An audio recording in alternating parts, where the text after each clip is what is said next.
Let me know if it's okay outside here, so I can sit out and get some air. We did a Been Zooming all podcast. day. We did a podcast yesterday with Haya Al-Sharhan, and she was in Kuwait. And although the video was pretty good, there was a pretty significant delay, and I'm not even sensing that delay. I guess maybe we have a different connection with France. La France, maybe. France. Brian, how you doing, mate? Good, Daniel. Good to see you, man. Yeah, it's good to see you too. We had some communication around the French Showdown that never happened. I know. There was one of many trips that was canceled for me last year, but perhaps the one I was most bummed out to not be able to be a part of. You know, one of the reasons I like going to those competitions is to learn from the different ways that people run them. A lot of people don't know how long some of these competitions that are semifinals and sanctionals have been around, have actually been operating. And the people who put those into motion have a lot of experience. And everyone I've talked to who's ever been to the French Throwdown has spoken so highly of it. And I was really excited to be there and be able to learn from you guys and with you guys. So hopefully someday in the future, but so far, no. We were pumped you were going to fly over, and then COVID kind of stuck the spanner in the works. Yeah. Daniel, how did you find Brian? How did you know about him? I'm guessing you were going to use him for broadcast or something. I can remember looking at stuff you're doing on Instagram. I have no idea how I got onto your Instagram. I'm going, this dude has got a computer for a brain, and it's like you called out like the top 5 finishes in a workout. I can't remember what it was. It may have been with Ollie Mansbridge in the UK. You said, oh, on this workout there's a gymnastics move, that girl's not good on hanging movements, she's not going to win, even though she's like 8 reps ahead of everyone else. She's going to fade, and you called it. You know, she'll finish 3rd, and she came in. You did something like that, and I was like, this guy's got a crystal ball. It's like he's amazing. So I'm actually quite intimidated because Sevan, you were like, for a short while back at HQ, you were like my pseudo boss, and then with that huge media team, and Brian is like the brains behind analytics. So I'm like, what the fuck am I doing on this call? You lie. You are the most charming man alive, for sure. The most charming man in all of Europe. You are not intimidated by anything. Oh, mate, I'm in good company. You guys rocking, and it's thanks for reaching out. It's funny to be on the call with you guys, especially everything that's happened in the last 18 months. I think the last time I saw you, Sevi, was that Santa Barbara when I was about to get fired and I didn't get fired. At Greg's house, the meeting with Greg. Yeah, that probably sounds right. Did Ollie go on that trip with you, Daniel? Yeah, well, it wasn't like a field trip. We came back from Canada. There was the 10-year gathering in Whistler, and so we came back and we had jet lag and we were feeling really rough. And the next day, literally, I think it was Jimmy Letchford who contacted us. Hey, what are you doing like in 2 days' time? I said, I can be doing a lot of things. Why? He goes, I think you need to come out and see Greg. I was like, oh shit, what's going on? It's like either Greg's got a really bad illness and is about to die, or I'm getting sacked. what have I done? What have I done? And he goes, yeah, Greg's not ill. I was like, oh shit, I've done something. Okay.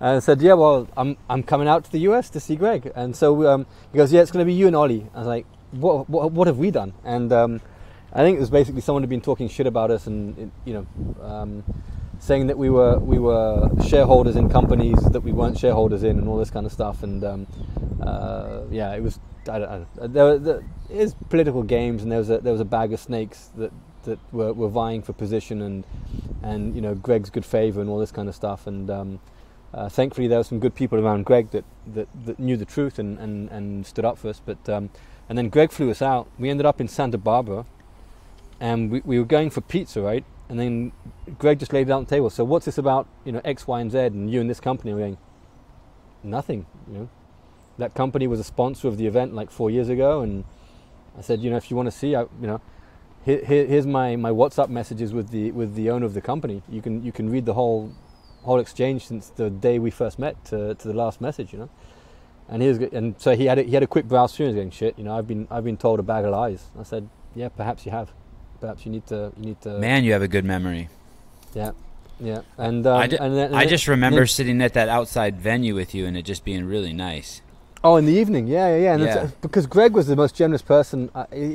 Greg's the most generous person, and so he flew us out to Santa Barbara for this meeting to basically say goodbye, but it wasn't to say goodbye. He's like, "This can't be right. I know Daniel, I know Ollie. I've got to see them face to face. I'm not going to sack them at a distance and all this kind of stuff." And when we sat down and he asked us the questions and we answered and we showed him the proof, he goes, "My God, you guys have flown out here just for this?" We go, "Yeah, we were told to fly out." He goes, "When are you flying back?" "We're flying out like tomorrow morning." He goes, No, you got to stay over. Come for dinner." And we went out for dinner and we went and had drinks in Santa Barbara in the evening and stuff, and really good conversations, very very honest conversations about everything that was happening and changes that were happening and that shouldn't have been happening, or the changes that should be happening. And Greg was very open to those sorts of discussions, and it was a really good evening. And he goes, "Oh, tomorrow morning, what are you doing?" I said, "We're going to the airport." No, stay on, come for breakfast, come to. And we ended up going for breakfast. So the trip got extended a bit because Greg felt bad about us being, traveling around the world in 24 hours sort of thing. And I think that was the last time. And then you were supposed to come to the gathering in France after that, and you stood me up, Sevi. That doesn't surprise me. That doesn't surprise me. I got 2 bones to pick with you. One is that you said you were going to come to France for the affiliate gathering, you didn't show. And the second one is I've got twisted ankle and a bruised coccyx because of you. So let's hear it. I want to hear that one. You're 3 brothers playing on a skateboard, right? Oh yes. So I'm going through like a midlife crisis, I think. So my son has got a skateboard. I bought my first skateboard. I've never been on a skateboard in my life. I'm closer to 50 than 40. And my son took me out skateboarding. So so I twisted my left ankle. So I've been limping for the last 8 days, and my arse is black and blue, mate. And that's on you. Are you gonna quit? Are you gonna quit skateboarding? I mean, I would recommend you do. Am I hell? No. My son loves it. My son loves it. I was back on the board. That's yesterday. okay. Oh, you're crazy. Yeah. Oh, you're crazy. I hate to argue people's limitations, but skateboarding, like I've never been on a skateboard either, and occasionally when we're at the skate park, I'll stand on it. I'm like, this is insanity. Why would you get on 4 wheels over concrete? It's insane. I know it is, but I love to ski. I don't snowboard. I ski. I'm old school. Me too. When I learned to ski, snowboards didn't exist, right? So right.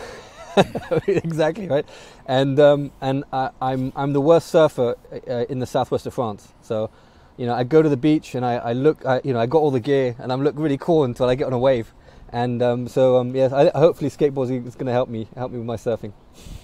Daniel, last time we spoke, you own 2 gyms, 2 beautiful gyms, one in Paris and one in the south Bordeaux. of France, Yep. in Bordeaux. Say it again, Bordeaux. Bordeaux, yes. Bordeaux. Yeah. Bordeaux. Bordeaux. Mm-hmm. Do you still own both of those facilities?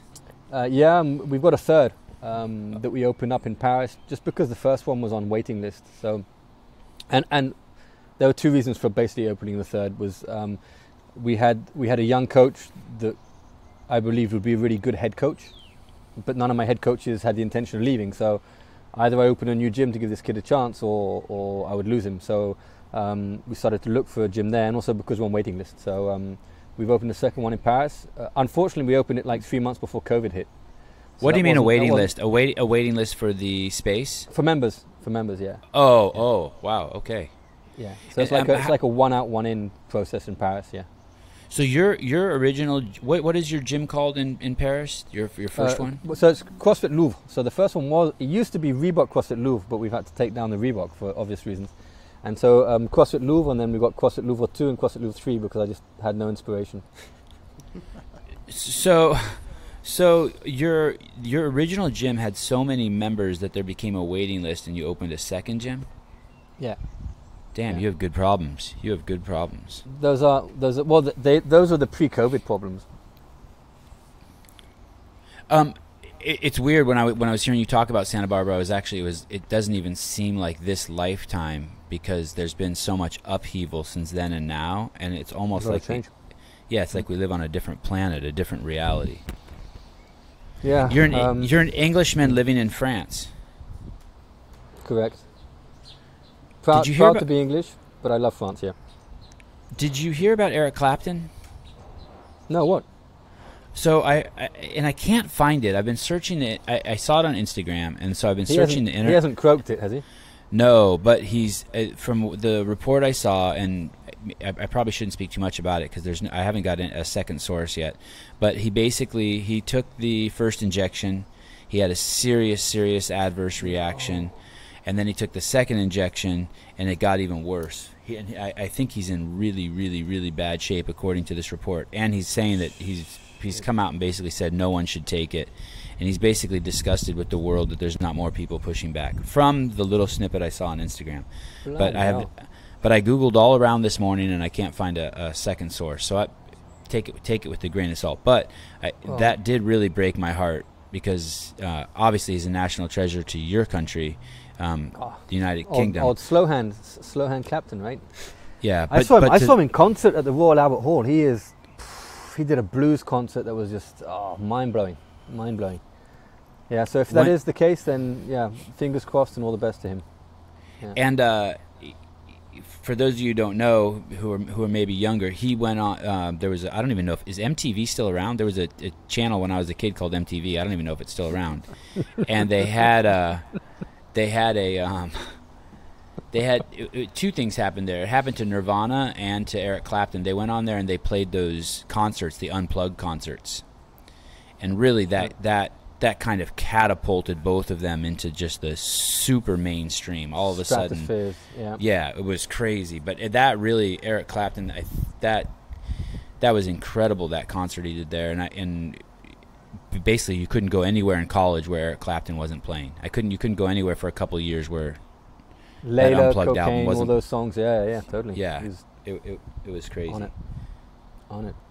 So you own these. So what's going on? What's going on there in France? I have two questions for you. I want to know what's going on there, and then I'd like to hear your perspective of what it looks like is going on in our country. The French perspective of the from where you sit on top of the Eiffel Tower. So in France, the gyms have been closed since the 23rd of September. Of what year? Last year, 2020. Okay. We closed on the 16th of March and we reopened mid-June. And then from mid-June to the 23rd of September, we were operating. And then the 23rd of September, the Prime Minister came on the TV and said, oh yeah, we're going to close down for 15 days. And like 9.5 months later, we're still closed. You're closed now? Yeah. Right. Has been anyone, closed since the 23rd of September, yeah. Do you know anyone who's died? 2 people. You know them 2 personally? people. Yeah. One was a young kid who actually helped us on the French Throwdown. He's an Italian kid who would volunteer. Yes, early on, right? Yeah. Back in March. Yep. Really nice kid that came with us for a few years and was a really nice part of the team. And unfortunately, he passed through COVID. He did have some weight issues. Yes. And then the I saw second the one pictures. was the owner of the golf club here. And he was the first person to die of COVID in the southwest of France.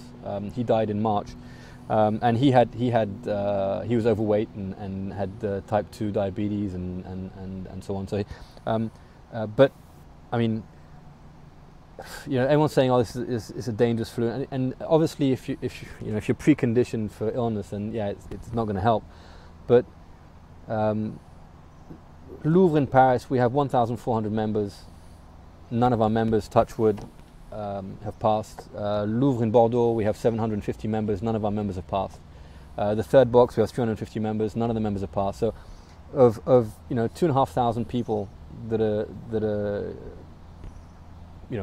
using CrossFit and the methodology with us, no one has been in danger. So I mean, those are the numbers that I know from firsthand, and that's what I know. The government, I think, just got themselves into so much deep trouble with their fear mongering that they had to follow through.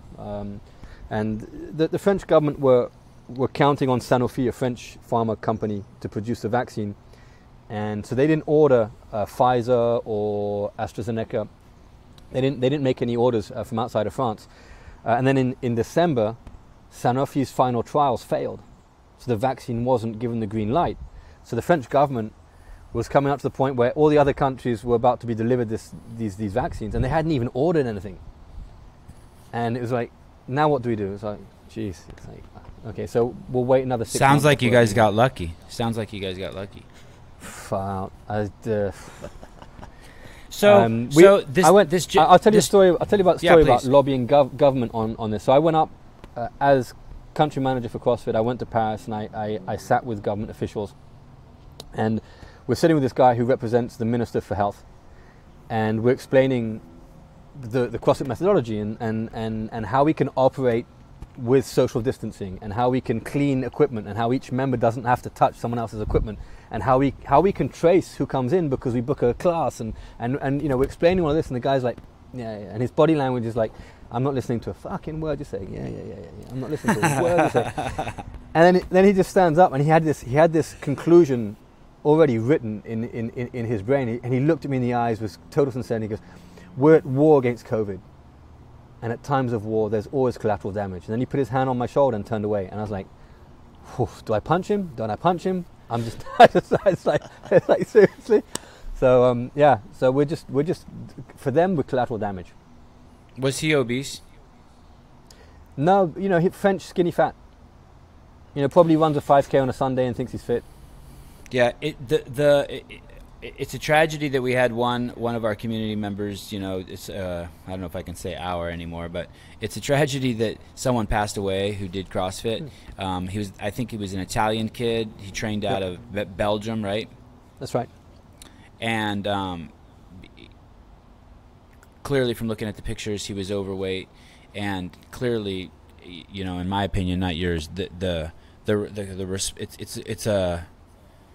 it's a complete lie to people to say that the damage being done to civilization, to the humans of planet Earth, is from COVID, because clearly it's from COVID response. It has nothing to do with COVID. We have no idea what COVID would do or wouldn't do. All we know is that the response the damage it's done to human beings is far, far, far, far, far surpassed the actual ailment. So do you have any ideas when you're going to open? Oh, yep. The 9th of June. So we got like another month to go. So we're looking forward to that, getting everything ready.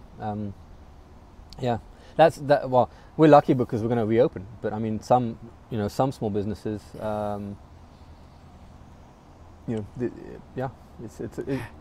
How did you survive? How did you do it? Well, who paid your rent? Who bought that skateboard? I'll be very honest. We're opening up with €500,000 of debt that we didn't have a year ago. Oh. I'm lucky because the banks, we've been open since 2011, and so we have a history, and they see that, you know, we're a strong business. We're reliable. We've always paid our rents. We've never had any debt, which is probably a strategic mistake from my point of view, because money is so relatively cheap at the moment. But I don't like debt, and I don't like being indebted to anyone or anything. But we're lucky in France, and we're luckier than, so for example in Italy they get no help at all. Small business owners, and they've been closed as long. Whereas in France we've been getting €10,000 a month from the government, which is great if you've got a small box and the rent is 2.5K or something, and you just freeze all your members' memberships, and you can fill the fridge, right? Unfortunately, my model of boxes is not a small rent. We have €84,000 a month of rent, and we get 10,000 in help from the government. We're trying to negotiate more at the moment. So that delta is the €500,000 of debt that. That's so much money. What is that? That's almost $1 million. Probably like $750 US. Oh, my bad. Only $750. But the that's a house. You could buy a shitty house for that in my neighborhood. I mean, a really shitty one, like a trailer park. But still, I mean, that is a shit ton of money. My ego is telling me that I couldn't close. I could have closed the company now, and just said COVID and that kind of stuff. But I can't.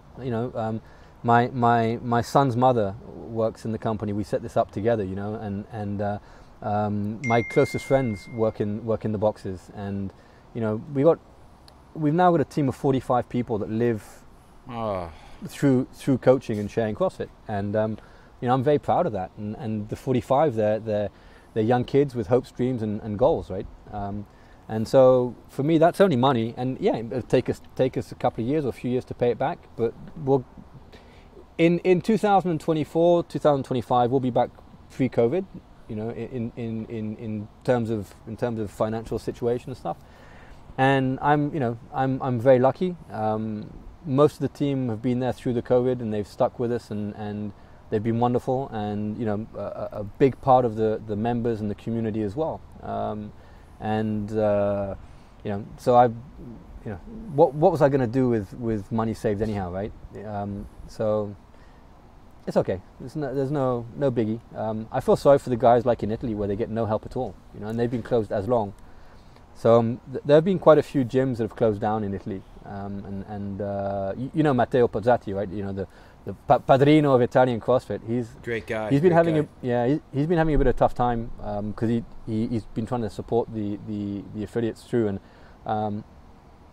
you know, I mean, you were still in the team when Greg said, you know, anyone who's closed for CrossFit for COVID, we don't want affiliation fees. So we've been giving affiliate relief to all these boxes and making sure that, you know, they don't have to worry about paying their affiliation, all this kind of stuff during the time. Oh, that's nice. That's really good to hear. But yeah, that was Greg's wish, right? I think it was maybe even today or yesterday that Eric Rosa, you know, put something up on his Instagram about the Senate bill that they're trying to get pushed for like $30 billion in the U.S. Do you know if they're working on anything like that internationally as well to help you guys out? Yeah, well, the country managers have been. We've each individually been lobbying governments or getting involved in local unions that lobby governments. So we've been trying to do that, and obviously there's a young man at HQ who does all the government relations and lobbying, and he's been supporting with letters and stuff. Brett, right? Brett Ewer? Is that Brett Ewer? Yeah, Brett. Yeah, totally. Yeah, great guy. Great guy. He's a lovely kid, and he's been very helpful, and he pens a very strong letter. He pens a very good letter. But to be honest, in Europe, it's pointless because the decision makers are so far removed from us. It's not even the French government. The French government then have the European Parliament that's up in Brussels or Strasbourg. I mean, how inefficient are they? They couldn't even agree which city to put the bloody parliament in, that they do 2 weeks in each city, right? It's fucking stupid. That drives me nuts. So there's so many levels of civil servant and politicians that in order to actually gain any change is really difficult in Europe. And that's why I was personally pro-Brexit, because it just takes decision making one line closer to the streets and to the business owners and to the people. And I think, you know, in the US, if they can get the bill passed, then that's great, and that's a big win. And also it kind of sets a precedent because foreign governments look at the US. You know, it doesn't matter who the president is. You know, you guys set a precedent for what's important, what's not important. So it's good news. It's good news. Yeah. How many gyms do you think there are in the United States? How many gyms in CrossFit gyms or just total? Gyms in general? No, just gyms in general. How many gyms do you think there are how many gyms are there in the US? 41,370. Just from a quick Google search. Who knows if that's true or what. So the reason why the reason why I asked that is and I don't want to shit on the parade before it starts. But if they really did get $30 billion, that would be about $500,000 per gym if there were 41,000 gyms, maybe a little more than 500,000. Because I quickly did the math, and if you take $30 billion and divide it by 15,000, you get $2 million per gym. There is no way. I mean, I hope I'm wrong. That's a good number of concept 2 rowers, right? I hope I'm wrong. But just imagine, oh man. Hey, there would be free membership for communities all through the U.S., right? Yeah, they're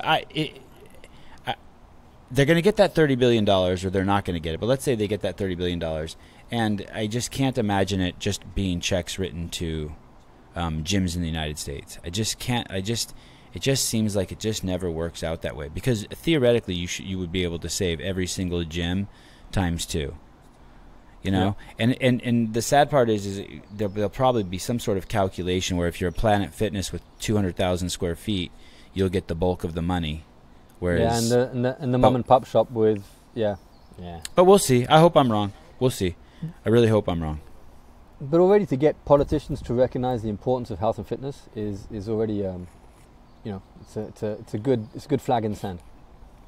Imagine if like the world there's would have been. Go ahead. Sorry, Brian. Go ahead. Do you feel like that is some, like, I guess Sevan asked you earlier, what's the perspective from France of what's happening over here? For us, I feel like recently there's been a couple things coming out, suggesting that health and wellness is on the radar as being critical for, people in power. What have you seen from over there?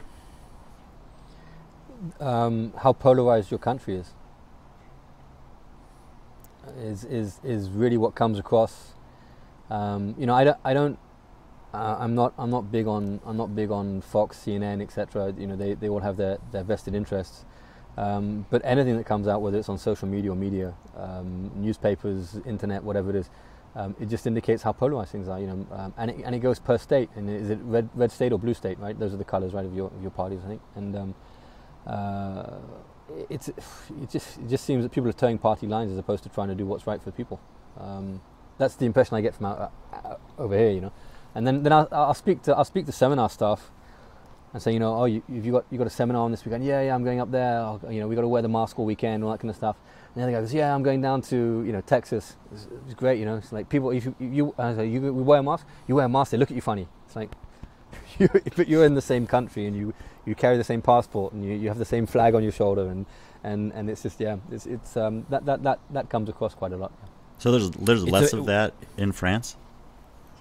Oh yeah, even the right here in France is left for the US. Yeah, for a government to say stay at home but we'll pay you unemployment benefit, you'll be fine. It's like, yeah. Everyone's on board. So wait, let me see if I understood that correctly. You're saying that your right is more left than our left? Oh yeah. Holy shit. Yeah, wow. Macron is centrist, right? He's centrist. He invented the party La République en Marche. He talked to guys from the left and the right and said, I'm going to start a new party. I'm fashionable, I'm cool, I'm hip, I'm going to be the next president. If you want to be behind me, come throw your dice in with me. We're going to create this new party. And that's what he did. So hats off to him. But the guy is as far, he was talking about entrepreneurship and he was going to totally revolutionize unemployment benefits and all types of benefits and the civil servant status and all this kind of stuff. And it's like, we need to look at the Anglo-Saxon model of supporting small businesses and all this kind of stuff. And he was, huge rhetoric about entrepreneurship and capitalism. And then once he got in, it's like, nothing's changed. We've just been told to sit at home for the last year. And hope for a handout. So I don't want handouts. I just want to go and work. Is France a victocracy? Is there a big chunk of the population that thrives on blaming other people and playing the victim? Do you guys have that over there? Yep. It's interesting. Absolutely. But maybe it's just human nature. It's really sweeping our country. If I say what I'm thinking right now, I'll get booted out the country. I understand. It's easy, and it's easy for me because I'm unemployed. I can say whatever I want. You're unemployed. Come on. You got the Sevan minus 15 on your booty short purchase. Come on, you got to be getting checks written for you for coffee beans, skateboards, tennis balls, everything. Gym rings. I'm living a good life. I'll say that. How many members total did you say you had? It was over 2,000. Yeah, we have 1,004. Well, we had 1,004 pre-COVID in the first one, 750 in the second, and 350 in the third that had just opened here. And speaking of polarizing, when there's big things like this, does that cause a division in your staff or in your members? Not in staff. Staff understand the methodology, and they believe that the real solution is just looking after your own health and individual choice. Whereas in our members, so we can only coach outdoors at the moment up to 5 people, and we can't do that really in Paris because there's not really any space outdoors, that's not covered in dog shit. And some of our members say, hey, we can coach now, and some of the members are going, are you crazy? I don't want to get sick. It's like, so yeah, the scaremongering and the fearmongering is very powerful. Very powerful. I mean, they were comparing, for God's sake, COVID to the Spanish flu, which wiped out 1% of the world's population. If COVID had been anywhere near that, we'd have lost, what would that be, 70 million people? 1% of the world's population, 70 million people. They're saying, 3.5 million have died over the last 12 months, and that's with dodgy accounting. We're nowhere near. So they've just been scaremongering people into being scared of going into a gym. If you have 3 facilities and you taught classes 24 hours a day with 5 people in them each, you would not be able to serve. No. You couldn't serve every one of your members. No. Even I just did the quick math on it. No. They didn't give you a solution that allows you to keep your people healthy, and that's making the absurd assertion that you would be teaching 24 hours a day. 24 hours a day. Yeah. God, I love it. I love this little calculator on my computer. I really like anytime I hear numbers, I like to quickly like. So you survived. You maybe for a split second contemplated closing, but it wasn't serious at all. It sounds like you know what you want to do. You're all in. You and your son, I've got to admit, the mother. A few mornings of waking up and just so I worked out that I was losing about somewhere between 2 and 3,000 euros a day. Were my losses per day since COVID's been closed. So some mornings I'd wake up and put my head in my hand and while I'm smelling my coffee and go, shit, this is tough. And I just think, actually, it's not, because that's only money. And you speak to landlords and say, hey, I'll pay you your rent, but you're going to have to wait. And if you don't wait, you're not going to get anything. And then you'll have an empty shell. And after COVID, you think you're going to be getting the same rent as you're getting from me. So just please be a bit patient. And I've paid the rents for the last 10 years, or I've paid the rents for the last 7 years in the second box. We want to be here for another 30. Do you want us to be here for another 30? Yeah, then be patient. So we've been quite aggressive in our negotiations with the landlords. And then the team have been great, and speak to the team every day. We've been doing online trainings, and we've been study groups, and we've been reading Jim Collins and Jack Welch and John Maxwell's, and trying to keep busy. And we've been doing a level 3 study group for the coaches and all this kind of stuff that kind of takes your mind off the fact that you're losing between 2,000 and 3,000 euros a day. And then my son just. So I spoke to Sophie, my ex, my son's mother, and said, this is complicated. If it goes on much longer, should we contemplate? And my son just like pulled up my sleeve and goes, what are you talking about? And I was like, okay, you're right. And that was it. So the truth comes out of, children speak the truth, and it's like, it's only money, Dad. And it's like, yeah, you're right. It's only money. That's right. And on top of managing your gyms, you're also, I don't know what the position's called anymore, but when I was at CrossFit, you were a country manager.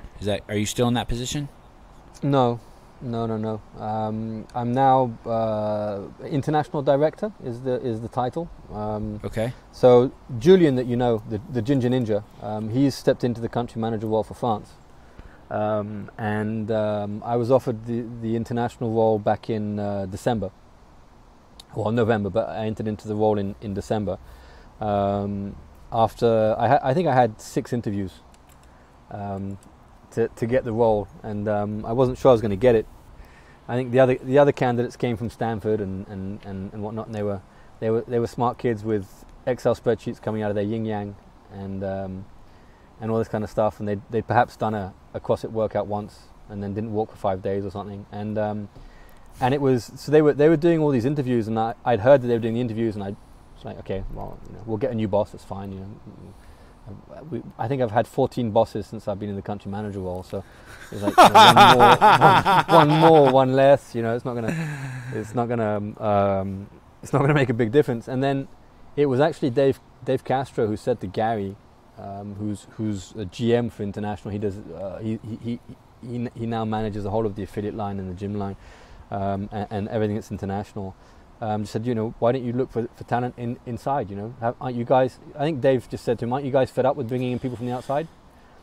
And so Gary goes, oh, hang on, good point. And he spoke to me, so I went through the interviews, and I got the job. So I mean, most of the people interviewing me were guys that you know. So Nicole, Carol, Marshall, and I don't know. There's someone from accounts who interviewed me as well, and there's like, so it took like 3 weeks to get these interviews, and ever since we've been developing the international project. So it's gone from being the small group of, so you know Nat Diaz in Spain, you know Oli in the UK, Matteo in Italy, Mac in Germany, and Ricardinho in Brazil, and it's now spread. So we've got Australia, New Zealand, Korea, we've got Russia and the Commonwealth of Independent States, Tian in Africa still there, obviously, Paul Tremblay in Canada. I didn't even know Africa was still there. I thought the continent was gone. That's awesome. Not only is it there, but the Tian, whole but continent. Tian is Africa. He is Africa. Okay. He is the whole. He is the whole of Africa. Chaffey in Mexico. So we've been developing the international project there and setting expectations, and they've got set tasks, and so we now have some SOPs on welcoming in new affiliates and making sure they have the information they need, and trying to help affiliates be as successful and happy as they can be. So we're not interfering. It's about giving tools, not walls. I mean, Greg was very adamant. He didn't want to interfere in business, and we don't want to interfere in business. But for those that feel as though they need more support and they have questions and they'd like to be able to exchange with people with a bit more experience, that's the access we're giving them at the moment. And it's I think that's a so step in the good direction. That's a step in the good direction. Although I really appreciate Greg's hands-off model, it is nice to have resources and let people reach out, and really, of all the affiliate owners I've met, you know, there's 100 that are the best affiliate owners I've ever met, and you're one of those best I've ever met.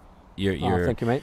So you're intelligent, you're knowledgeable, you have a lot of history, you're charming, you're compassionate, you're a good listener, you're not polarizing, you're a good dude. And you haven't even seen me naked, mate. Oh, yes, I have. So I know of Gary Gaines. I never met Gary Gaines. I've only heard the most upbeat and positive things about him. And obviously, Dave Castro has always been, in the 15 years I've been there, a huge proponent of hiring within the company. Basically, for a lot of reasons. Maybe it's his lineage coming from the U.S. military. It is kind of funny though that you got that position, because a lot of people are never sure where they stand with Dave, right? They're never sure, does he like me? Does he not like me? He has a sort of... Well, I don't think Dave likes me. I think he does. But there's a difference between like and respect, and right. Okay. I'll buy that. And I'll buy that. I think you know, like is a very easy word to throw around. Oh, I like the guy. You know, it's a very easy word to throw around. I would say he respects you for sure. Yeah. Dave, by his past, you can't do what Dave's done and give your trust easily, or say, yeah, I like the guy and I want to hang out the weekend with the guy. You know, I don't think you can have his curses and you know, and be a very easy, you know, walk through a crowd and, you know, high five everyone and hug everybody and stuff.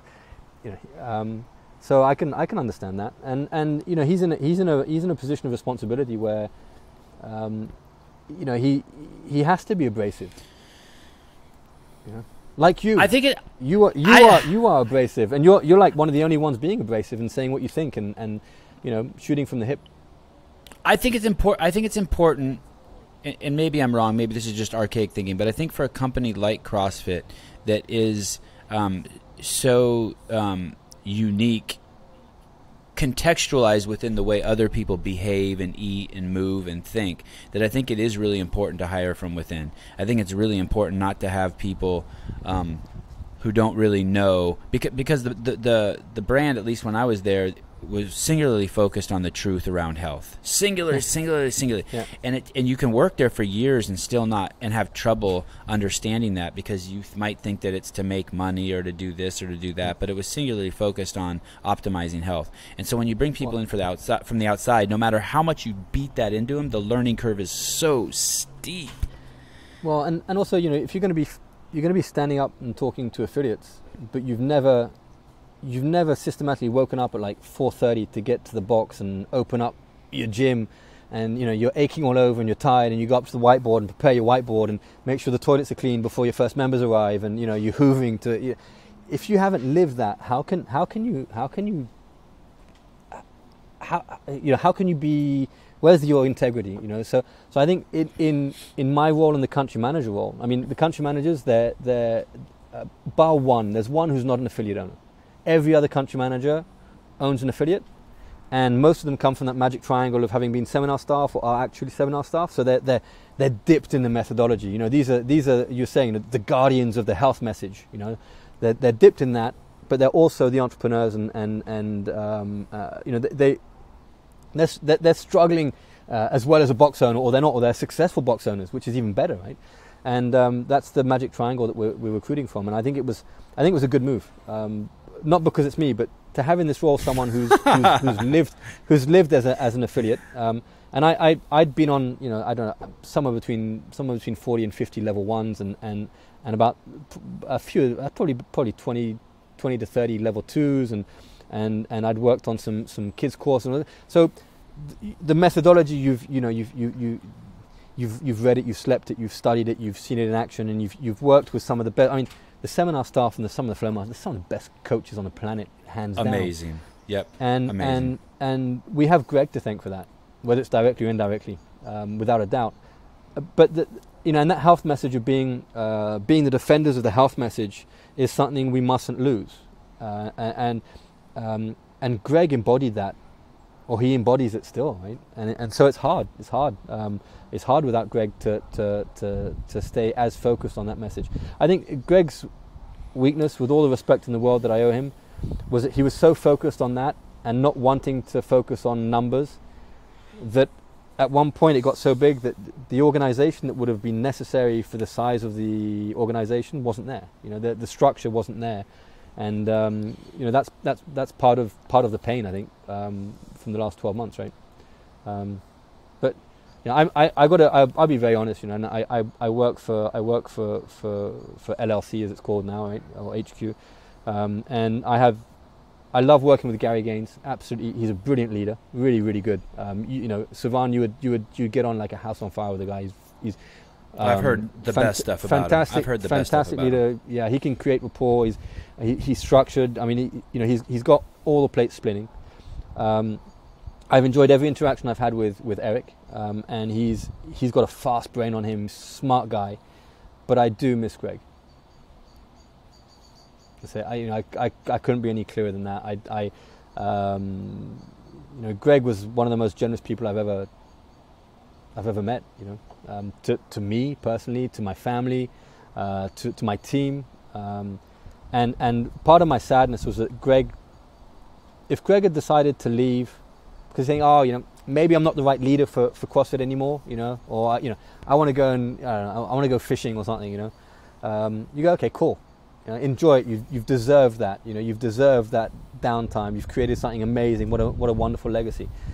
But to leave for the reason that people were saying, for me was a disgrace. A disgrace to you're talking about a guy in his early 60s dedicated his life to one message. That would have saved the world. That if everyone would have followed, we would never even know that. Yeah. That this. It was for me. It was it's a very sore point with me. What happened? Yeah, it's a tough one. He is obviously in an amazing place right now. I mean, leaving the company, leaving the company the way he did and making the absolute fucking big, gigantic fortune that he did was one thing. And you might think, well, he still isn't doing what he loves. But to watch what is happening to the humans on planet Earth right now, and what's happening to gyms in general, it couldn't have played out any better for him. I mean,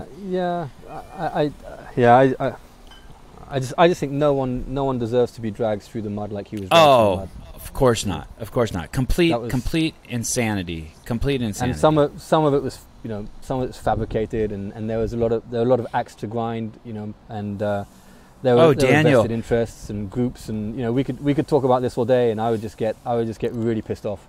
I'll tell you, there are 3 major publications, massive publications: New York Times, GQ, and Business Insider. And they had reporters calling with the most insane accusations, and then they would call and they would talk to I forget who at HQ, maybe it was Emily or maybe it was Brett, and they would make these accusations about Greg that were so insane, and they would tell us they're going to publish them. So then I had to dig through my computer. They would give a date saying Greg was doing this on this day, and I would have to dig through my computer, and since I was always with Greg, and find a picture proving like, no, he wasn't in Laguna Niguel on this day. He was actually in Paris, or he was actually in London, and it was insane. And the stuff they were saying was just, and not only that, but they would call people, Daniel. They would when they would investigate the story, and they would be like, "So we have 20 people who say this about Greg. Do you want to say the same thing about Greg?" When they didn't have one person who would say it. I mean, it was. Do you want to say the same thing? It was fucking. It was complete. It was complete. It was so bad, and it makes me think. I don't know why people do that. I don't know if there was a desire from, you could get on the far end of conspiracy and be like, oh, it was Coca-Cola was tired of hearing his shit and put this group together. But there was some insane accusations with some insane threatening going on. I mean, I don't think it was Coca-Cola. I didn't think it needed to go to Coca-Cola. I think there were smaller companies, smaller groups with vested interest, who knew that Greg didn't appreciate them, who knew that they weren't going to get bigger pieces of the game season or of the CrossFit pie or whatever it was, or they weren't going to get a contract, or as long as Greg was there, they wouldn't be able to have the influence that they think they deserve to have and stuff, and I think that was sufficient. And then the use of social media, and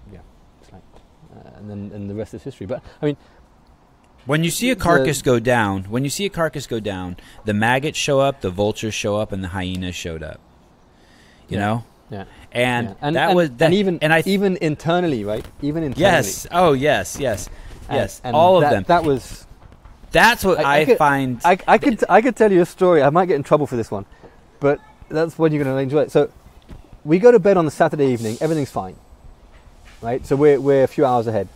Everything's fine. All the affiliates are happy. Journalists think CrossFit's the bomb. Everything's fantastic. You have clean underwear on? Yeah, absolutely, just in case, right? Wake up Sunday morning, and I lean over to my phone, and I'm like, "What's happened?" Something, because my inbox is text message, WhatsApp, Facebook Messenger, Instagram, emails. Literally, there were literally. I mean, 640 French affiliates, and there must have been a couple of hundred messages from them. Add on top of that coaches. Add on top of that members from boxes and seminar staff wondering what's going on, all this kind of stuff. Journalists trying to get in contact with them, all this kind of stuff. So, country manager and literally, we were a very tight group within country managers, right? So it's literally first message is, what the fuck's happening? Someone tell me what's going on. And it was like, Greg posted this tweet, and it's like, okay.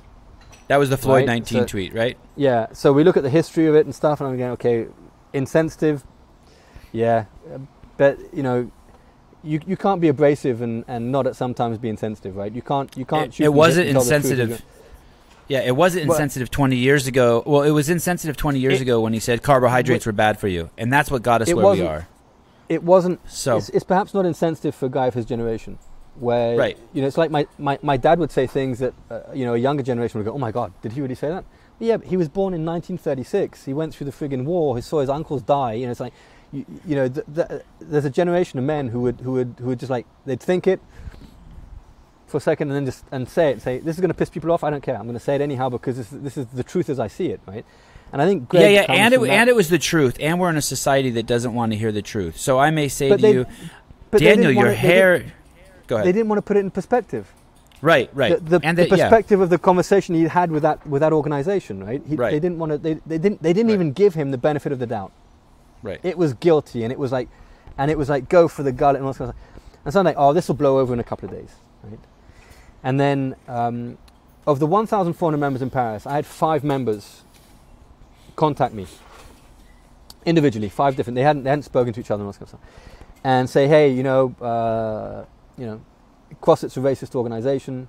Nah. Unless you remove CrossFit and you know, you de-affiliate something, I'm leaving your gym. I'm like, and one of the guys I knew, I'd coached him when I'd opened the box. He'd been a founding member, right? And so I was like, can we have a coffee at least before? You know, it's like, I'll come up to Paris, we'll have a coffee, we'll have a chat. So I go up to Paris and I'm having coffee. I have a coffee with each of these guys, right? So I drink 7 coffees a day. So the 5 coffees were easy. And I'm having the same conversation. So on Saturday, you and I, we go to bed. You think the team, they're the dog's bollocks, fucking brilliant. Everything is really good. You love CrossFit. You're in the best shape of your life. Everything is wonderful. Yeah, okay. While we're asleep, some guy on the other side of the world does a 7-digit tweet. And all of a sudden, me and the team, we're racist.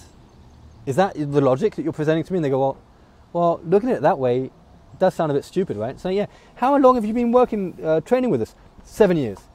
7 years. So, I mean, do you think I'm racist? No.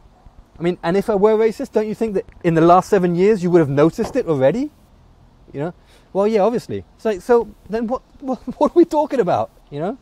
What are we talking about?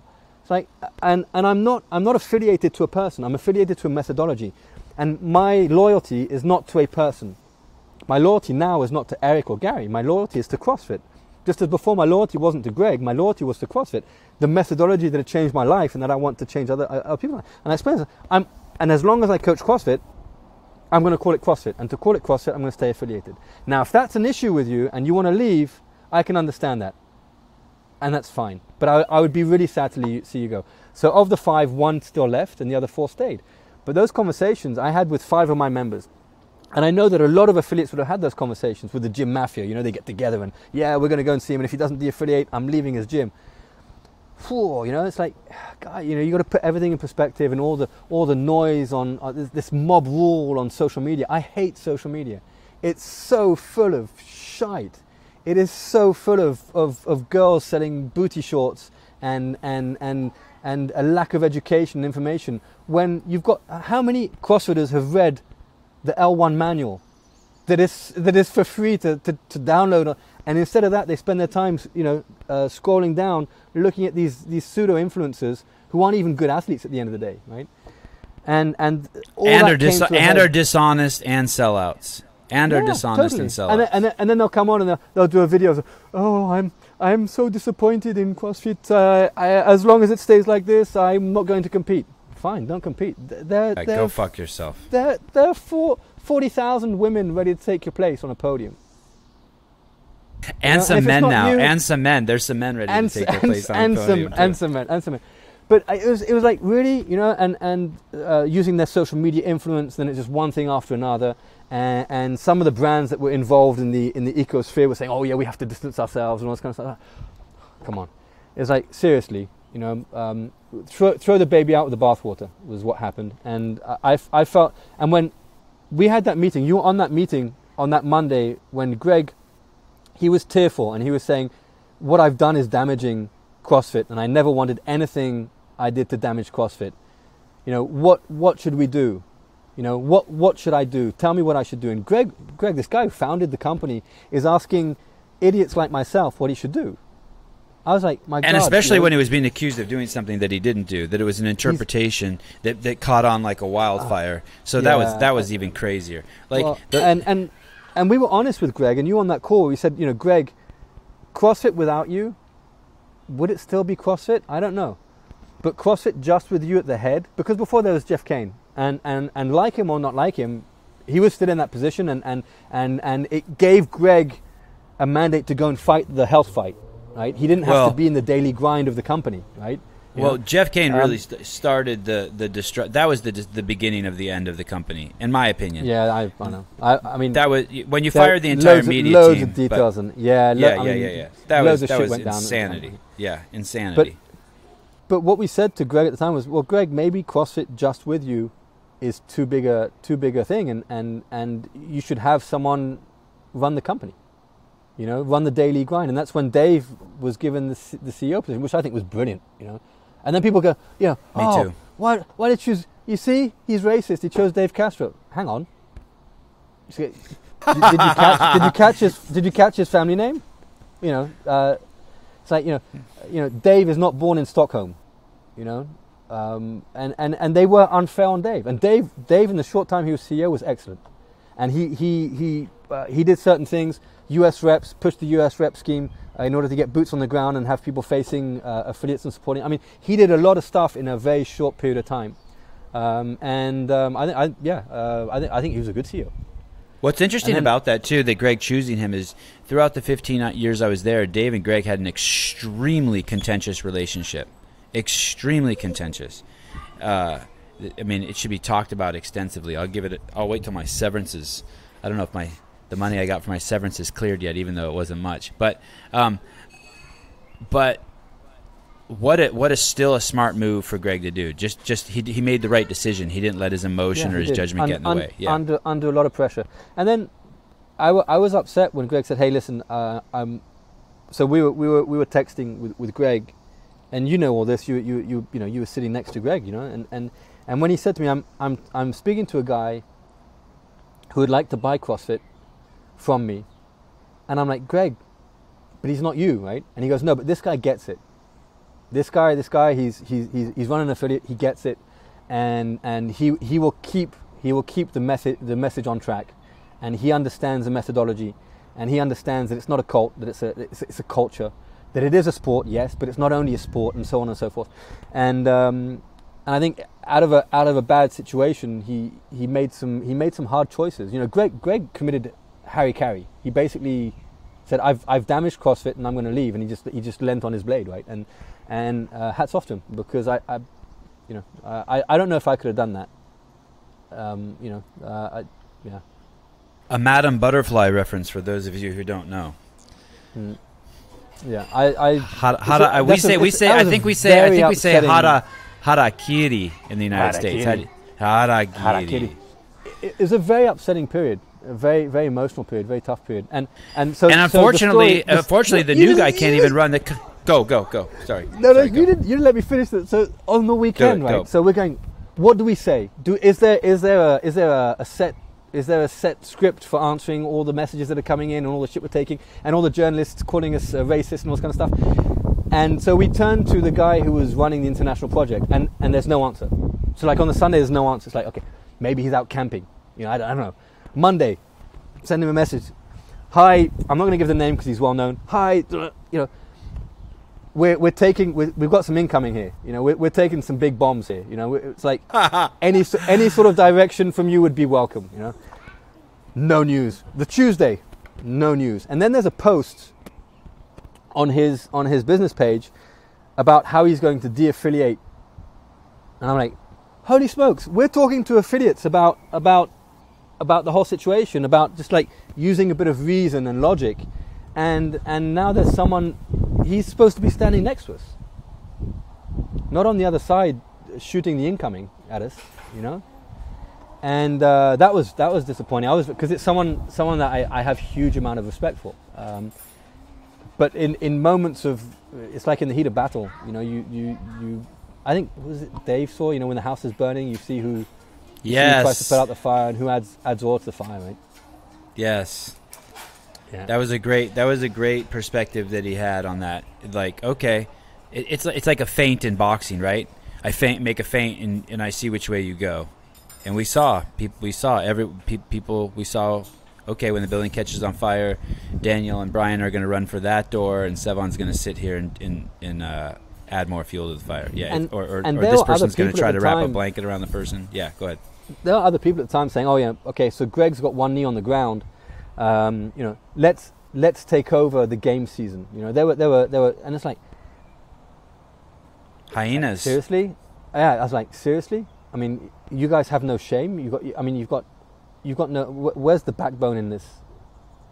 We're here thanks to CrossFit. And the new guy, and Rosa, it was like he was made captain of the ship, and then 3 seconds later it was hit with 5 torpedoes. I mean, with COVID, yeah. He's in the least envious position. I mean, he is in a really, really tricky spot. Can you imagine? His narrative, I think, is he was basically retired. He was done, and this opportunity popped up, and it was a dream opportunity. It was something he'd fantasized about for years, running CrossFit, and he thought, okay, this is how I want to end my life, running this company. And then all of a sudden, he gets the dream job, and then it gets nuked. I mean, what a tough situation. He's very pragmatic, and he's obviously been through tough situations before. And I haven't met him yet because I'm not allowed to travel. Right, being in France, I'm like it's like I got the plague or something, so I have to wait a while before I can go out to the States. But I've had. It's like a plague, people, but it's not. It's like a plague, but it's not. Anyway, go on. It's not. Yeah. So I've had some exchanges with Eric, and he's demonstrated.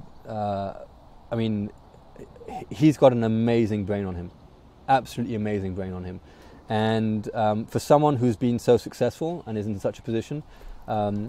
If you don't agree, he takes it. He's ready for that feedback, which is good because it just there's a point where we were afraid that too many people coming from the outside, and then having outside finances of the company, there's going to be that pressure from a board and all this kind of stuff. But he deals with all that majestically. Very different animal to Greg, without doubt. But it's like a combination of the two would be whoa. That would be Greg standing there and talking about that CrossFit came from up here. It came from here. When you look at Greg, it's like, oh my God, it's CrossFit in chair et en os, as we say in French. In flesh and bones. And to have someone with Eric's organizational brain, it would be a pretty stunning combination. And he's done some very good stuff. He's clean, very giving clear structure. Nicole is doing amazing things in education. Dave's doing amazing stuff on the sport, and all the departments that were working as silos before, there's now very fluid communication between departments and working together far more. There's you know that I'm very sad about what happened last year with Greg, but I'm also very positive about what's come out from the change. And good. I like to hear that. And even the shareholders. I met the shareholders, and you go, oh my goodness, and you list the companies that they've invested in the past. Oh my God, this is going to be a tough one, and actually not. They're very much on. We have to support the affiliates. The affiliates are the cornerstone for everything. We have to make sure they get through COVID. Give the COVID support that you need to. And I thought I was going to go on to a call where we were going to have to negotiate the fact that the revenue for CrossFit was being decimated by COVID relief. So the country manager saying, oh, you've been closed 9 months. Well, dude, I'll see how many months I can gift you as an affiliation, right? And it's like, so we were cutting the affiliation fee for hundreds and hundreds of affiliates. And they didn't flinch. They just said it's the right thing to do. And you're going, okay. So this is we've got some good guys here. We got a good bunch. So I'm very positive for the future. And also to be honest, even through COVID, internationally, so like France went into COVID with 643 affiliates. We've got 646 now, and we're still not open yet. Wow. So it shows, for me, it shows two things. It shows the resilience of the methodology. Is that a box owner is someone who's not in it. You want to earn a good living, obviously, and you deserve to earn a good living, but you're not in it just for the money. You're in it because you fundamentally believe in it. And the second thing is that when you have someone you can talk to and help and support, you can get over small bumps in the road. And I compare that to countries like the Philippines and Thailand that had no support. They had no boots on the ground, no country manager, and the gyms have just closed hand over fist. Where we've had country managers and boots on the ground, the numbers are good. Italy's had a tough time because they've had no financial support at all, but they've still got more than 600 affiliates in Italy. Spain's grown, Benelux has grown. Oh, here's an interesting stat for you, Brian. Have a look at the number of McDonald's restaurants per country, right? And see how many countries have more CrossFit boxes than McDonald's restaurants. And it's probably only a handful. One of them is Holland. Holland has more CrossFit boxes than McDonald's restaurants. The US is 14. I think it's 14. But Holland's only this big, right? Is Holland this big? About this big, or is it like this big? It's the dimple on my left buttock, Holland. It's that big. Right. That's bruised right now. The US yeah, it is. The US has more than 14,000 McDonald's restaurants. So if a country, for me, is able to support 14,000 McDonald's restaurants without talking about KFCs and all the other stuff that goes with it, is there not room for way more CrossFit boxes and affiliates? For sure, I'm convinced. And so that's one of the benchmarks we set with country managers, is that we will know that we'd have helped a community move towards health and fitness as opposed to sickness when there are more lifeboats, to coin a term, or to coin a term is a new term. So it's not a coining a term. To borrow a term? To borrow a term. To use Greg's analogy of lifeboats. We'll have more lifeboats in the ocean than submarines sinking us when we have more CrossFit boxes than McDonald's restaurants, right? So that's a benchmark that the country managers have to work on. I think Daniel, you mentioned a word a while ago when you were talking about those 5 members who you had coffee with, and it's a word that I think is just disappearing from humanity. Really, it's patience. Okay, and in the CrossFit world, we have this. If you understand the methodology, you understand that yes, the sport exists, but that's not really what CrossFit's about. And the training methodology and the lifestyle that you apply based on that understanding is a low trajectory to a distant horizon. So now we're living in this age where people want answers now. They don't have patience. As soon as they hear something, they react to that thing, and so it's really difficult sometimes to have that understanding and be amidst people who don't. And so I think when we're talking about Eric Rosa and what he can potentially do in terms of bringing his expertise to the organization going forward, it's like we have to give him time. First of all, right now it's like the most difficult time. Like Sevan said, he's been dealt a really difficult card really early on in his tenure, and he's having to interact and make these decisions and policies that probably can't see through to fruition as fast as people are demanding them to see through to fruition. And then on top of that, you have people that are saying things that get this vaccine or wear a mask, and that's your only choice. And immediately it's like, wow, I have to make this decision right now of what I'm going to do. And so the perspective is what's so difficult. So it's nice to hear someone like you who's willing to like take a step back, and I like even that you're able to offer some perspective internationally of what you're observing over here. And hopefully, my real hope is that people they just stop reacting so quickly to these things and can start zooming back and see the big picture. It's really the thing that's really sad for me about that is what you said about the countries that don't have someone like you there to guide them and to tell them, like, really relax, be patient, we'll get through this, let's work through this. And instead, that immediate decision that someone's made is forcing them to a situation where they can't take that long-term approach anymore.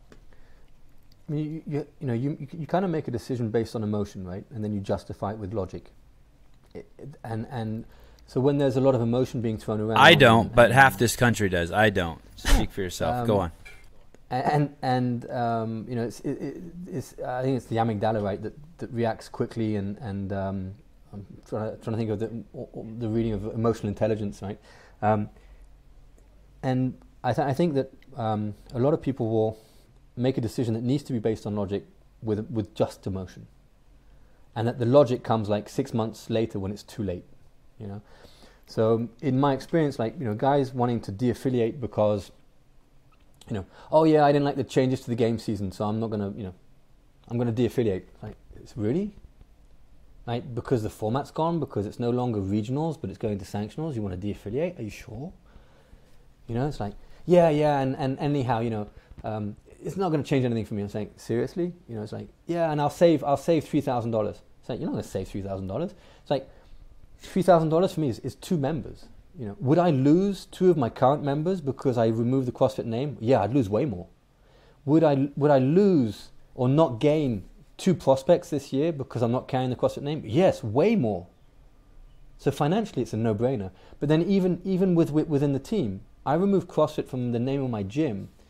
I'm going to lose coaches who want to be CrossFit coaches. They want to be involved in an L1, L2, L3. They want to go to the competitions. They want to go to the throwdowns. They want to be called a CrossFit coach. You then have to renew your team. And my experience is that I go back 6 months later and say, hey, how's it going? Yeah, fine. Just fine. How's it going financially? Oh, it's tough. So, well, would you ever be interested in reaffiliating? Is that possible? I say, yeah, of course it is. It's not because you've left that you can't come back. It's like, but it's like. Yeah, but now it's going to be twice as much, you son of a bitch. Well, the bucks pay more, but no, but even there's an integrity piece too, Daniel. Let me throw this in there real quick. There's an integrity piece too. Rebranding your gym, right, as well. Right. You teach the methodology for 10 years, and then you de-affiliate, and you take the name down, and then you keep teaching the methodology. There's a serious integrity piece. It's like the other day, I got an email with advertising a product, and the athlete that they had on there advertising the product has zero fucking integrity. And I'm thinking to myself, well, that means this product has no integrity. Yeah. And it's the same thing. It's like if I work out at a gym and they've been pushing this methodology for 10 years, and then they change the name because they threw a temper tantrum and they don't like some sort of change with the games. It's important. It's important. Integrity is one of the few things that we can really, really control ourselves too. But you're in a tough position, man. You're in a tough position too. Well, no, it's pretty. I'm not because I'm lucky. I'm lucky. You're not because you're not a pussy. Is that what you're saying? You're not because you're not a pussy. The average man would be a tough position, not for Daniel Chaffey. No. It's not about being a pussy or a snowflake or anything you want to name it. I think when you have support and you have people around you that help you think, your support structure is really really important. And we can all flap and flap is an English term. I don't know if you use flap, but panic. When water's coming on board, it's like, oh my God, we're going to sink. Well, no, just put your finger in the hole. Oh, okay, yeah. It's like, but you need someone to say, why don't you just put your finger in the hole? Okay, put my finger in the hole. Okay, we're not sinking anymore. And to see medium and long term, and we often make decisions based on an immediate reaction we want or immediate change we want, but we don't consider secondary consequences, and the secondary consequences are always far more important and enduring than the primary result from our actions. And so we always have to think of what the secondary consequences are. So I'm going to throw my toys out the pram and I'm going to de-affiliate and I'm going to do this because I didn't like that and I didn't like the tweet and I didn't like the fact that he didn't do a BLM post and I didn't like this, and I was okay, you can have your opinion on that. But de-affiliating your life's work, and as you say, then keeping the methodology, and then saying, well, welcome to my gym. We do mug training, and mug training is it's functional movement, constantly varied functional movement at high intensity, and it's a mix of. No, that's not mug training. That's CrossFit, mate. And if you're going to do that, just call it CrossFit, and pay your affiliation. Don't be a snowflake, and just say, I didn't like the tweet, and I didn't like the fact that he didn't do a BLM post, and I didn't like the changes to the games. But that's not the end of the world, and my loyalty is to my members, and my loyalty is to looking at myself in the mirror and being proud of what I stand for. And and people don't understand the secondary consequences, and the secondary consequences of that, and now we speak to some gyms that de-affiliated for whether it's they sacked. I had an affiliate who wanted to de-affiliate because Rory McKinnon got sacked, right? And Rory's a lovely guy, and I was like, honestly, I'm pretty sure Rory's going to land on his feet and he's going to be fine, and he's not going to go all that far, and you'll still see him on the screens, and he'll have more freedom to do what he wants to do, and he'll be fine. So you really want to. He didn't land on his feet. He landed on Rich Froning's bosom. But go on. And he's doing well for himself, and good luck to him. And he's fantastic at what he does. And I said to you really want to de-affiliate because a guy that you had a selfie with at a competition has been dismissed. It's like. Yeah, well, it doesn't make sense when you weigh it on the scale. You're making sense, Daniel. You're making sense. What's on the other side of the scale is that you're you're giving up an opportunity to create healthy lifestyles for people in your community. And you're going to give that up because some guy across the world got fired. But that's exactly the type of thing that people are dealing with, that that we have to deal with. People making quick decisions. We have an amazing opportunity over the next 5-10 years. We really do. We have an amazing opportunity, whether it's in the US or internationally, to have a really big impact on our communities. And we have to take that, and that's not something we need to throw around. I think that eventually people will realize, enough people will realize that there can be something good that comes out of all of this COVID response stuff, and hopefully that's exactly what Daniel's talking about, is that people will understand, wow, we had really gotten away as a society from living a lifestyle that prepares us for calamity, and we can get back to that. Well, I mean, the affiliates I've been speaking to in Switzerland, for example, this morning, their problem now is that they've reopened. They can't handle. They're asking me for help in how can I integrate this many new members. They've had an influx of requests and people wanting to do trial sessions and bring in friends and all this kind of stuff, and even ex-members coming back saying, oh yeah, well I shouldn't really have left, but and all this kind of stuff, and their issue now is how can they onboard that many new members and not piss off the older members, right? And grow their communities. The issue is you're going to grow your community faster over the next 3 months than you did over the last 2 years. God, I hope that's true. I think I agree with you too. I don't know if that's too much faith in humanity, but I hope this is a huge wake-up call for people. Well, the time frame of when that has happened is largely unknown, but I think that it will happen eventually. But all the countries that have reopened so far, that's what's happening.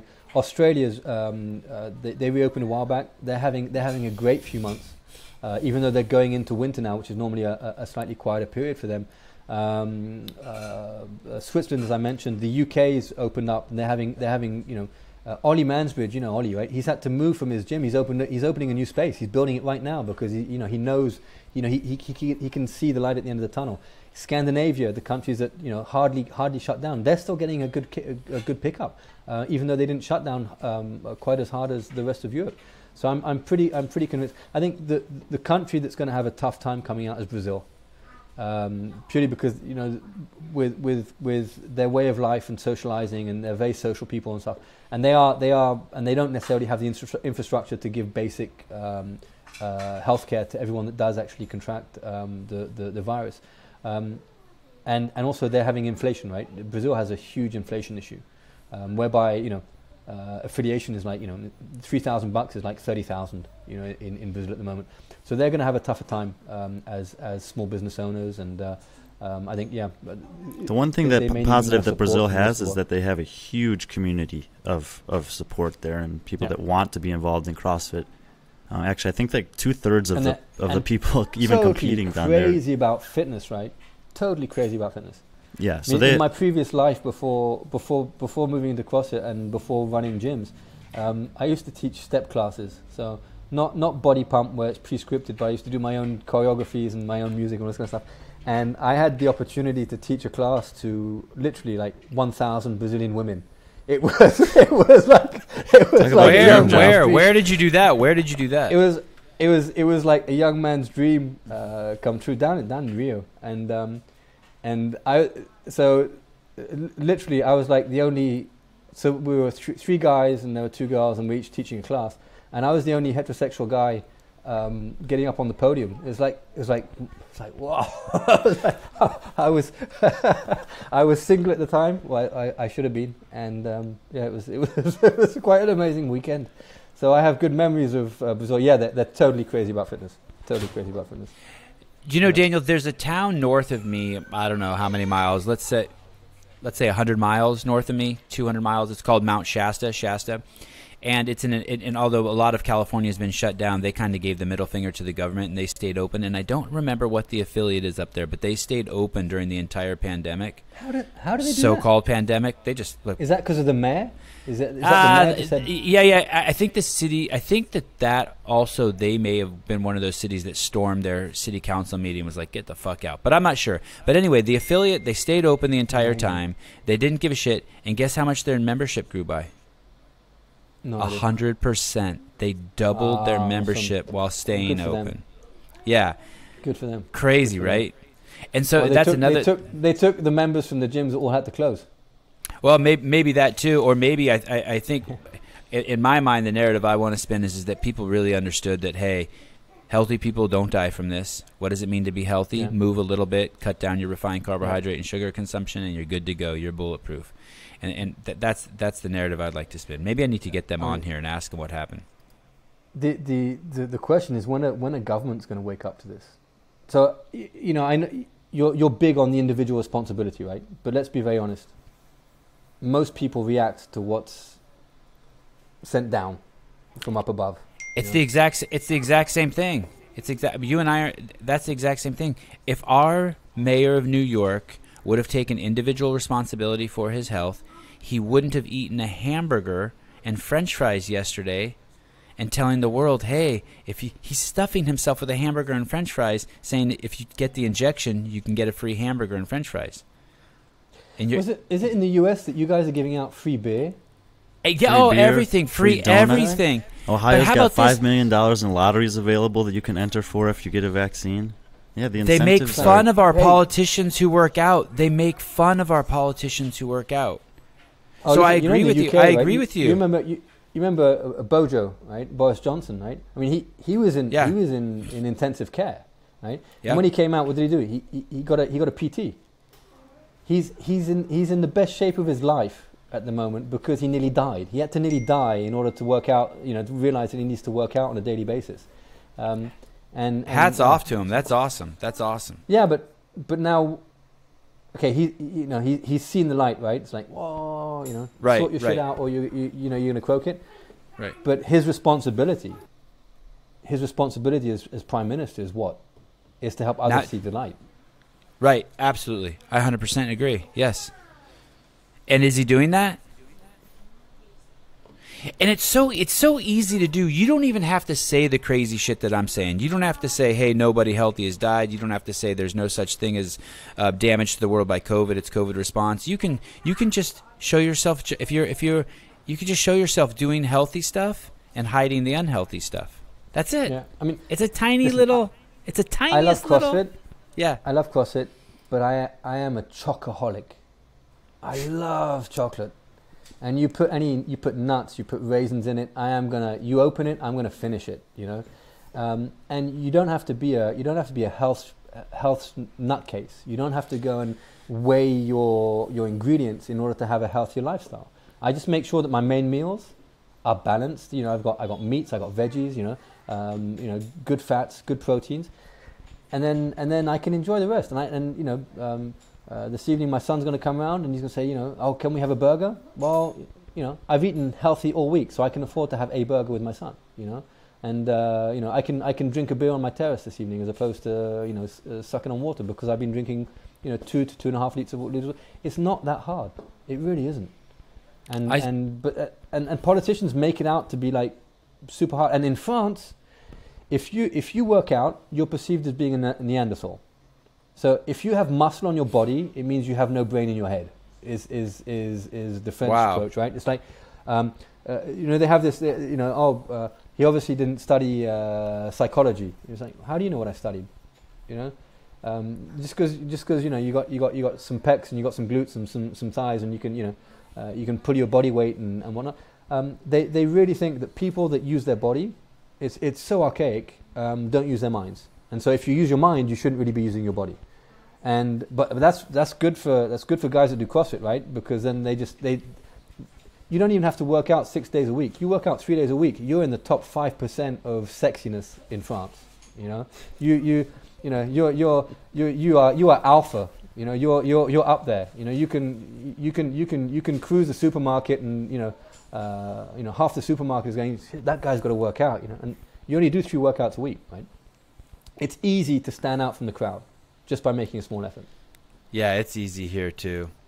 There's this. I don't know. I don't want to call it a movement, but there's this. It's part of the polarization and insanity we have going on in the United States. There's a movement that basically, if you work out and you talk about, nutrition as health and a healthy lifestyle, that is tantamount to fat shaming. They're saying just the idea of working out, just the idea of being healthy is being against fat people. It's remarkable, and these are huge, massive accounts and people who get on board with it, and it's a really bizarre. Obviously, it's insanity. Sevan, you're like me. As someone who's helped, we coaching people for decades, right? And that means we had a fair number of people with weight issues. Mm-hmm. There's not one single person that makes a step towards a healthy lifestyle who regrets it. Right. Not one. Of course. Right. There's not one who'll go to a healthy lifestyle and will then turn around and goes, well, actually, I was as happy before. There's not one. There isn't one. Because they've made the step. I feel dreadfully sorry for those that don't understand that. Because it's like, we've all had a moment where, you get backache or, you've got to travel a lot so you don't work out for 5 days. After 5 days of not working out, I feel awful. My body is awful. I thought, I'm like, my God, how can people be in this state 365 days a year? They don't even know it. They're so unhealthy and their body is so rusty, they don't even realize it's rusty. They think it's a natural, my body was made to be rusty. No, your body was not made to be rusty. You can feel a million times better. And it's when I don't work out for a few days, either through commitments or whatever it is, oh my God, I got to get back to training. I can't believe that people feel like this for forever, forever. So yeah, and the fat shaming thing is a shame because it's such a shame. It's not about making people feel bad. It's just we want to try and help them understand that there is a more enjoyable life available. I can't speak for every affiliate out there, but every affiliate that I've ever been into, or let me even go broader, every single person that I've ever done CrossFit with or worked out with or known is actually excited to have someone come into the gym who's unhealthy, because that's the excitement, and it's the typical thing that everyone says. You talk about someone like Matt Fraser, and his room for improvement is like almost none. His head is up against the glass ceiling. Yeah. But everyone loves working out with the guy, and I've worked out with people like this. I've worked out with people who can't do one burpee, and after a year, they're beating me in workouts. And there's an excitement in that, and a gratification in that even as a coach, kind of unbelievable. Yeah. I mean, Brian, you study stats of some of the best in the world, but the most important stats are the ones of, as Sevan said, right? There's more enjoyment in teaching newbies and decondition people than guys that think they're fit already, without a doubt. I get very little enjoyment out of coaching people that think they're athletes. You would love coaching me then. You would love coaching me. Daniel, I'm doing this thing with my son where he came up with this idea to run a mile every day for 100 days, and then his grandmother would buy him something. I think he wants a go-kart. I saw that. Yeah, you posted something on that. I saw that, yeah. And every day, our activities usually end around 6 or 7 at night, and we get home together. And every night, I dread running that mile with him.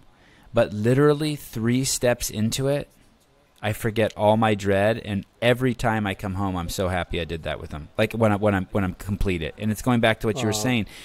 Healthy people or unhealthy people never regret getting more healthy, but also the same with exercising. You're never going to finish a workout and be like, "Shit, I wish I didn't do that." No matter what, even if I woke you up at 3 a.m, you'd be, by the time you were done riding the assault bike for 10 minutes, you'd be happy you did it. Last week on a Wednesday, we do kids classes on a Wednesday and a Saturday. We're not allowed to do them, but we do them anyhow. Shame. Shame. Well, no. I mean, I said, well, if I get a fine, then I'll get a fine. But I'm not going to let these because sport and school's been cancelled, right? So they go to school, but they don't do sport because of COVID. All the gym classes are closed. Rugby clubs are closed. They can't do any activities. So we said, no, we're going to keep the teens. And there's this one teen, and he's a young kid called Vlad. 11 years old, and he weighs 82 kilos at 11 years old, right? So I don't know what that is in pounds, but it's a fair amount. And his parents didn't think he would keep with CrossFit. They managed to convince him to come in, and my son was partnered up with him in a workout. And my son's good. He's good. He's got pretty good emotional intelligence, and you know, they didn't divvy up 50-50 the reps. You know, and we wanted to give this kid some success and stuff. And I was speaking to the parents while he was doing his first session, and the parents go, "I don't know if he's going to stick with it. We've tried everything. We've tried soccer. We tried judo. We tried rugby. We tried boxing, and he never sticks with the activity. He just says it's too hard, and he doesn't enjoy it. And then eventually, he'll get into the car crying, and we feel guilty about taking him to the activity." And so I was interested to see if the kid came back, and then he comes back, and he walks through the door with his head held high, smile on his face, and saying hi to the other kids. And his parents came out, and his mum had tears in her eyes, saying this is the first time he's saying, "Mum, we're going to be late," you know. And for me, that's I get immense joy out of that. I get very little joy out of the you know, training guys that want to prepare competitions and stuff. And for me, you know, I was saying we have huge opportunities over the next 10 years, not just in terms of number of affiliates and the members into affiliates, but you know, there's so many boxes that aren't doing anything for kids at the moment or teens yet, you know, and there's so many boxes that aren't doing anything for masters. You know, I'm 47. I'll be 50 plus in a blink of an eye, you know. And you know, lost my dad not too long ago, and my mum is aging and stuff. And it's like, you know, we have a responsibility to our communities to look after the younger and the older, and the in-betweens. They'll just jump on it because the CrossFit methodology is the bomb, you know. And so I think affiliates, we have a lot of work to do in terms of who we're talking to still. And I love the sport, and I enjoy. I've been to the games every year since 2012. I wouldn't miss the games for love nor money, you know. Just last year I couldn't because of the COVID one, but for me, you know, we have a lot more to do with teens and kids, and that the mum's tears in her eyes were you know, and we can reproduce that in every single community we have a box, you know. And we haven't finished yet. We got, you know, nearly 650 in France. You know, we want 1,000 boxes in France, and we want to grow in every single country. And CrossFit will be the number one movement towards health in every single country we have a foothold. And that's our goal. And we have that responsibility. And Sevan, you know, I'm not going to blow smoke up your ass. You don't need it. You got big enough egos as it is, right? But what you're doing is brilliant, because you're the biggest proponent for CrossFit. And you could be the biggest arsehole on the planet, right? You could be the guy, you know, throwing his toys out the pram. Can't hear you, mate. You're on I have mute, that. I have that potential. You could be, but you're not. You're accepting your responsibility. Right. Right. You're not being selfish, and you're not right. showing self-pity about, you know, how many years you sacrificed for working for CrossFit, and, you know, all the traveling you did and all the hard work and everything you know. You know, you were dismissed. It was my pleasure and honor. I do talk about it, but it was my pleasure and honor. I wouldn't have it any other way. And I push the L1 as hard as I can, even though they made a huge mistake. They should be paying me for it, but they don't. But I still can't shut the fuck up about it because it's the truth. The L1 is the greatest thing you can do if you're a human being. You're accepting your responsibility in this ecosphere of fitness and health. And right. So I just want to thank and you. And humanity, it's kind of bigger than that too, right? It's humanity. Well, you know, what's left when I took gone? This. Say that again. What's going to be left when we're gone, right? And right. If you get hit by a bus tomorrow, you've influenced it. Well, I've got a bruised coccyx because of you and a twisted ankle. But other than that, you've influenced a lot of people to make the step, right? I follow your story, you know. And I see the people saying, I'm going to go sign up for the L1, or I'm going to go and join a box, or I'm going to start CrossFit because you've convinced me to, you know. And that's the responsibility. If everyone had aligned around that message last year, we'd be in a much healthier place today. And it's about time everyone just gets with the, you know, gets on board, right? And you know, we accept our responsibility for we've seen the light, you know. We're like preachers, you know. We have to go out now, and we have to be the Bible puncher, you know, and go and stand on our pulpit, and that's our responsibility. And you're doing it very well, mate. So I'm not going to ask you, when are you going to come back and work for CrossFit? Oh, that is a great question. It's hard, being the CEO and taking a lesser job. Is that someone who called you the CEO, or is that you No. You called yourself?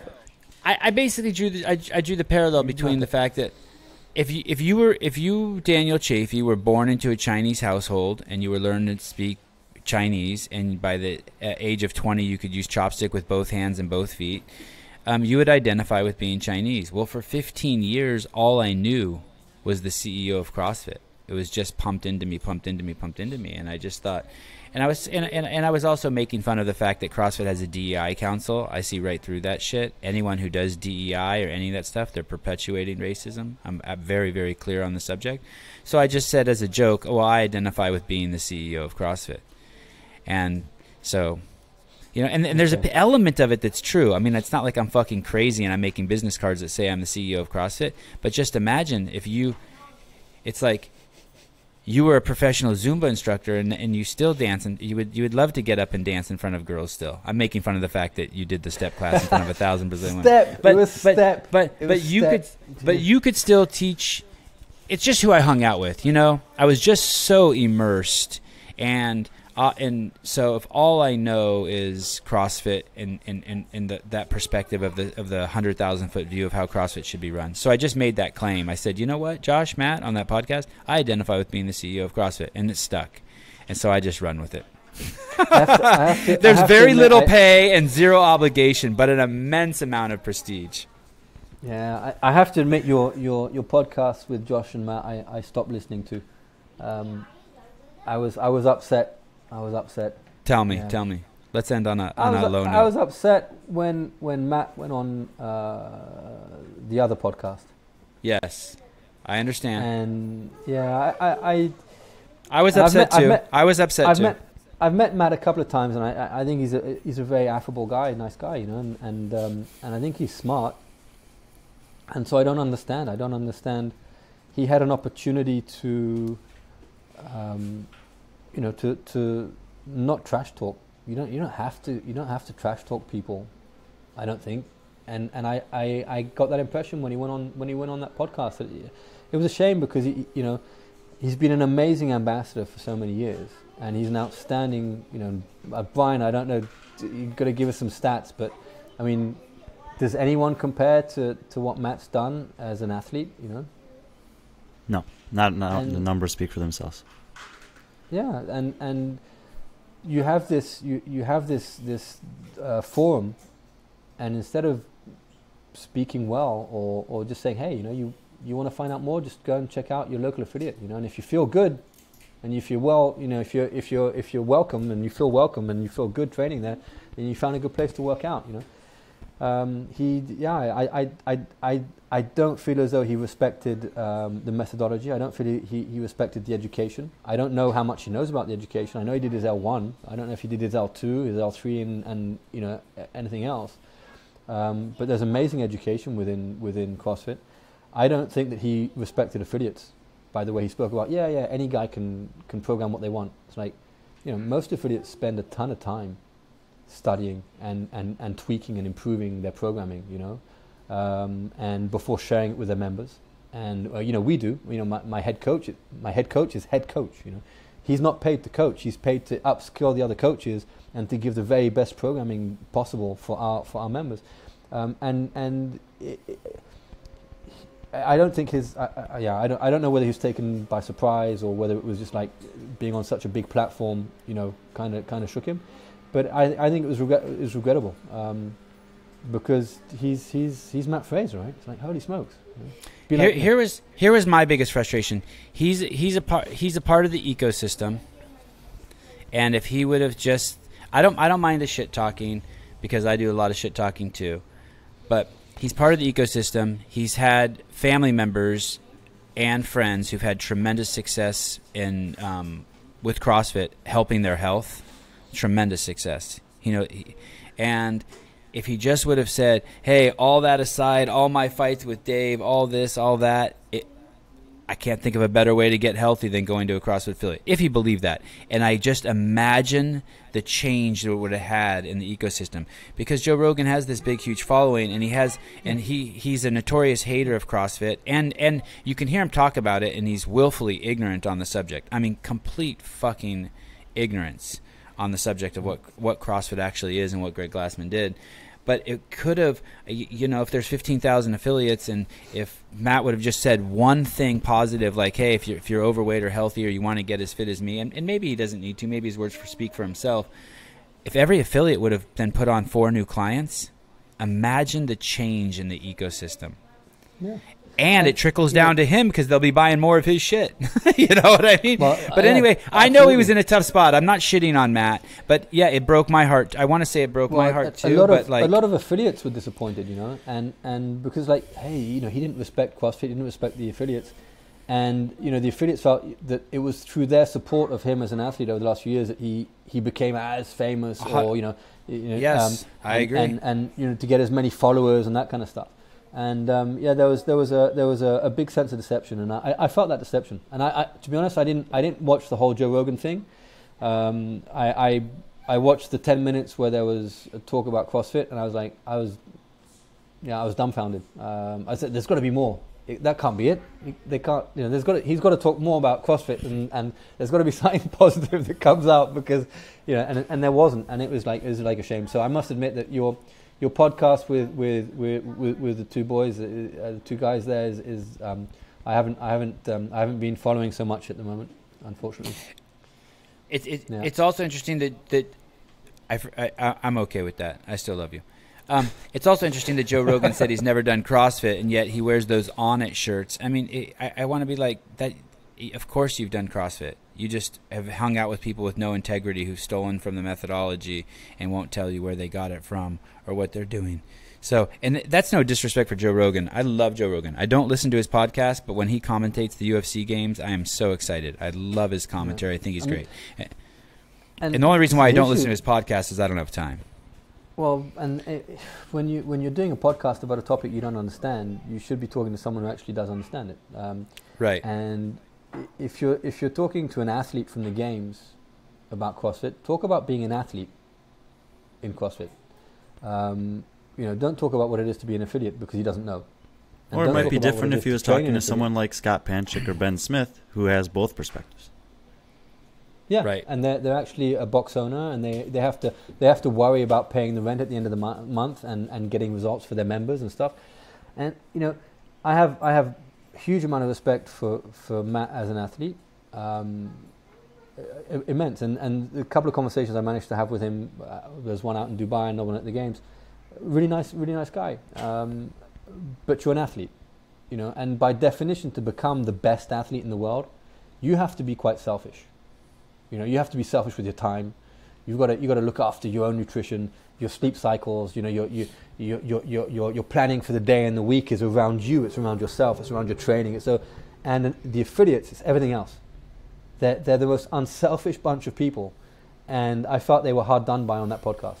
They're turned towards their members and their team, and and when they're not with their members and their team, they're trying to program, or they're cleaning the bloody showers, so that your members can have a shower. So they're the most unselfish bunch, and I felt very upset that that sort of light wasn't shed. But hey, what's done is done. It's no fair enough. And the methodology is so resilient that with Joe Rogan's help or without it, CrossFit will be here. That's it. Well, isn't the irony the fact that, like, it doesn't matter? Like, I could tell. Like, what if Matt Fraser would be like, CrossFit's the worst thing ever. It's horrible. You'll never get fit doing it. I mean, there's nothing he could say to a smart person that would shit on CrossFit. Unfortunately, there's a lot of dumb people out there. And by that I mean he used the product and look at his success, right? Yeah. Well, he used the product and look at his success. It may push back people walking through the door, but it won't stop them from coming at one point. Right. That at least smart people. But unfortunately, more dumb people need it than smart people. Daniel Chaffey. Chaffey? How do you say your name? I say Daniel. If you're saying Daniel it in English, Chaffey. Yeah. If you're saying it in English or French, not the Danielle. There's no Danielle. Doesn't matter what Danielle? language you say. Daniel Chaffey. Daniel Chaffey in French and Daniel Chaffey in English. And then in American, Daniel Chaffey. Or as Daniel Austin Chaffey, yeah, Daniel Chaffey. Well, I that's like that. Austin. Austin's been calling me Chaffey. So, hey, Chaffey, where can I get carpaccio? Chaffey. I was like, Maliolo. What are you talking about, Maliolo? He said, Chaffey. So, oh, by the way, yeah, Austin's come on board as well, right? So that's pretty cool. He's doing some good stuff in the US at the moment. So. Thank you for coming on. Good things coming, young man. With pleasure. Brian, it's good to see you, mate. Next time is in Paris, okay? You're not coming to For the Madison French this summer? Showdown? Oh, goodness, yes, I will be, yeah. You're going to be out there? Yep, I'll be working there. Okay, so cheese curds and yeah, we'll have to invite you for tacos and some a little bit of alcohol. You know, is that okay? I wouldn't miss it. At the moment? I have been looking forward to that for over a year now. Cool. Sevan, are you going to be at the game, Sevan? Fuck Come on, no. Sevan. Come on, Sevi.